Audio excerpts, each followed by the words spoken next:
Hello guys, చేపల పులుసు చేసుకుందామా? చేపల పులుసు టేస్ట్ చూసిన వెంటనే మీకు బ్రెయిన్‌లో ఏ పాటలు గుర్తొస్తాయి? నాకైతే డైరెక్టర్ వంశీ గారి పాటలు గుర్తొస్తాయి. అందులో మచ్చికొకటి వదలమంటారా? జారు బయటలాగా నేనరా, ఆహా ఆరు బయట అల్లరేలరా, ఆహా ముద్దు బీరం ఆడకుండా ముద్దలింక మింగవా. పక్కా గోదావరి స్టైల్ చేపల పులుసు అండి. చాలా టేస్టీగా ఉంటుంది. అలాగే స్టీల్ పాత్రలో చేసినా కూడా అడుగు పట్టకుండా రుచి అద్భుతంగా ఎలా రావాలో చెప్తాను. ఈ వీడియోని చూసేయండి. 3 కేజీల చేపలతో చేపల పులుసు చేస్తున్నానండి. మా వారి ఆఫీస్‌లో పాట్‌లక్ ఉంది పంపించడం కోసం. చేపల్ని నీట్‌గా వాష్ చేసుకోవాలి. సామెత ఉంది కదండీ! కడిగితే మాంసం చెడుతుంది. నీట్‌గా కడగకపోతే చేప చెడుతుంది అని చేపల్ని ఎంత వీలైతే అంత నీట్‌గా 4, 5 టైమ్స్ వాష్ చేసుకోవాలి. 3 కేజీల చేపలకి 3.5 స్పూన్ల వరకు కారం వేస్తున్నాను. ఇంట్లో మనం ఆడించుకున్న కారం ఒక రుచి ఉంటుంది. బయట నుంచి తెచ్చుకుంది ఒకటి ఉంటుంది. మీ ఇంట్లో వాడే కారాన్ని బట్టి రుచి తగ్గట్టు వేసుకోండి. పసుపు కొద్దిగా వేస్తున్నాను. చేపల పులుసులోకి ఉప్పు కారాలు బాగా పడతాయి కాబట్టి అందాక ముక్కలుగా పట్టేలాగా ఉప్పు కాస్త వేసి మొత్తాన్ని మిక్స్ చేసుకుంటున్నాను.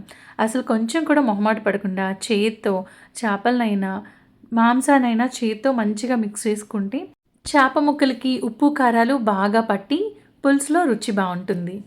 గోరువెచ్చటి నీళ్ళలో 3 నిమ్మకాయల సైజ్ అంతా, పెద్ద నిమ్మకాయ సైజ్ అంతా చింతపండుని నానబెట్టాను.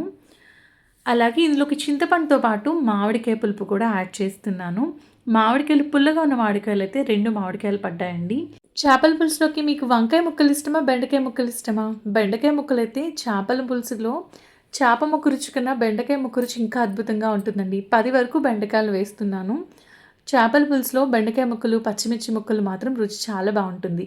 ఒక్క ఉల్లిపాయను స్మాల్‌గా పీసెస్ కట్ చేసుకొని పక్కన ఉంచుకోవాలి. మిగిలిన ఉల్లిపాయలనైతే పెద్ద పెద్ద పీసెస్ కట్ చేసుకోవాలి. మామిడికాయలను గంట, 2 గంటల పాటు నీళ్ళలో వేసేయండి. వాటిపైన ఉన్న జీడు పోతుంది. జీడు పైన డస్ట్ ఏదైనా ఉంటే పోతుంది. ఎందుకంటే స్కిన్‌తో పాటు మనం చేపల పులుసులో వాడతాం కాబట్టి. మామిడికాయను మీకు నచ్చినట్టు పీసెస్ కట్ చేసుకోండి. ఇలా పెద్ద పీసెస్‌ని పొడుగ్గా కట్ చేసుకుంటే చేప ముక్కతో పాటు పక్కన వేసుకొని తినడానికి చాలా బాగుంటుంది. ఇలా నేను పొడుగ్గా కట్ చేస్తున్నాను. ఇలా పొడుగ్గా కట్ చేసుకొని పక్కన పెట్టుకోవాలి. పచ్చిమిర్చి కూడా నిలువుగా ఘాటు పెట్టుకొని పక్కన పెట్టుకోవాలి. బెండకాయలు మాత్రం అటు ఇటు ముందు ముచ్చుకలు వెనకాల తోక కట్ చేసేసుకొని మధ్యకొక జస్ట్ ఇలా ఘాటోడు పెట్టుకుంటే చాలండి. మిక్సీ జార్లోకి 2 ఫుల్ వెల్లుల్లిపాయలు పైన పీల్ తీసేసి తీసుకుంటున్నాను. అలాగే 2 ఇంచుల అల్లం ముక్క, వాటిని చిన్న చిన్న ముక్కలుగా కోసి యాడ్ చేసుకోవాలి. 1 స్పూన్ జీలకర్ర, 2 స్పూన్లు ధనియాలు తీసుకుంటున్నాను. వీటిని కాస్త నీళ్ళు వేసుకొని మెత్తగా పేస్ట్ లాగా చేసి ఉంచుకోవాలి. ఈ మెత్తటి పేస్ట్లోకి ముందుగా పెద్ద సైజు మనం కట్ చేసుకున్న ఉల్లిపాయ ముక్కలు వేసుకుని వీటిని కూడా కచ్చా పచ్చాగా మిక్సీ పట్టుకోవాలి. బాగా మెత్తగా అయిపోకూడదండి. ఇలా వెడల్పుగా ఉన్న కడాయి పెట్టుకుని ఆయిల్ వేసుకోవాలి. చేపల పులుసుకి ఆయిల్ ఎక్కువే పడుతుంది. ఆయిల్ అంతా ఒక్కళ్ళం వేసుకొని తినేం కదండి. ఆయిల్ హీట్ అయిన తర్వాత చిన్న ముక్కలు కట్ చేసుకుని ఉల్లిపాయ ముక్కలు వేసుకోవాలి. ఇలా కాస్త వెడల్పుగా ఉన్న గరిటెను తీసుకుంటే చేప ముక్కలు వండిన తర్వాత వడ్డించుకోవడానికి తీయడానికి ఈజీగా ఉంటుంది. ఉల్లిపాయలు మంచి దూరగా కొంచెం లైట్ రంగు కలర్ చేంజ్ అయిన తర్వాత ముందుగా పేస్ట్ చేసుకున్న ఉల్లిపాయ ముద్దను యాడ్ చేసుకోవాలి. మసాలాల్లో ఉన్న పచ్చివాసన అంతా పోయి కొంచెం కలర్ చేంజ్ అయిన తర్వాత మంచి సువాసన వస్తున్నప్పుడు స్టవ్ని బాగా లో ఫ్లేమ్లో ఉంచుకొని మనం ముందుగా మారినేట్ చేసి పెట్టుకున్న చేప ముక్కలు ఇందులో వేసుకోవాలి. చేప ముక్కలను మసాలా ముద్దలకి కలిసేలాగా వేసుకునేటప్పుడే గరిటె పెట్టాల్సిన పని ఉండదు. గరిటె పెట్టారా చేప ముక్కలు ఈజీగా విడిపోతాయి. మనకి మాంసం అంత గట్టిగా ఉండదు కదండి. చేప చాలా సెన్సిటివ్గా ఉంటుంది. చేప ఈజీగా విడిపోతుంది. ఉల్లిపాయలు బాగా వేగిన తర్వాత మీరు గమనిస్తే కొంచెం ఆయిల్ మాత్రమే పైకి తేలుతుంది. మనం అంత ఆయిల్ వేస్తే ఆయిల్ అసలు కనపడదు. చేప ముక్కలు వేసి పులుపు అంతా మరిగిన తర్వాత పులుసు దగ్గర పడిన తర్వాత ఆయిల్ అంతా పైకి తేలుతుంది. మీరు పొరపాటున పడి మధ్యలో కనుక ఆయిల్ కనిపించట్లేదు, వేగిందా లేదా అని డౌట్ వచ్చి కొంచెం ఆయిల్ యాడ్ చేస్తే కనుక బోలెడు ఆయిల్ అంతా లాస్ట్లో పైకి తేలుతుంది. ఫస్ట్ ఒకసారి మనం ఆయిల్ వేసుకుంటే సరిపోతుంది. చేప ముక్క మధ్యలో గరిటె పెట్టుకుంటే ఇలా చేత్తో కుదుపుకొని మూత పెట్టి ఒక్క 2 నిమిషాలు ఉంచి దాని తర్వాత చిక్కగా తీసుకున్న చింతపండు పులుపును వేసుకోవడమే. చింతపండు పులుపును మొత్తం వేసుకున్న తర్వాత ఫిష్ పీసెస్ అన్నీ ఇలా కొంచెం అడ్జస్ట్ చేసుకోండి. మరీ నాలాగా అత్యుత్సాహంగా చేతితో అడ్జస్ట్ చేయకండి. చేతులు ఏం కాలట్లేదు కదా అని అడ్జస్ట్ చేశాను. మరి ఇలా మీరు చెయ్యొద్దు. పచ్చిమిర్చి ముక్కలు, బెండకాయ ముక్కలు, మామిడికాయ ముక్కలు కూడా వేసేసుకొని మూత పెట్టి ఒక 20 మినిట్స్ వరకు మూత పెట్టి ఉంచండి. 15-20 మినిట్స్ వరకు. దాని తర్వాత తీసి ఒక 10 నిమిషాలు దగ్గర పడేలా మరిగిస్తే సరిపోతుంది. మీ రుచి, మీ ఇష్టం, మీ కన్సిస్టెన్సీ ప్రకారం చేపల పులుసుని మరిగించుకోండి. నాకైతే కొంచెం మా ఇంట్లో చిక్కగా అయితేనే ఇష్టంగా తింటారు.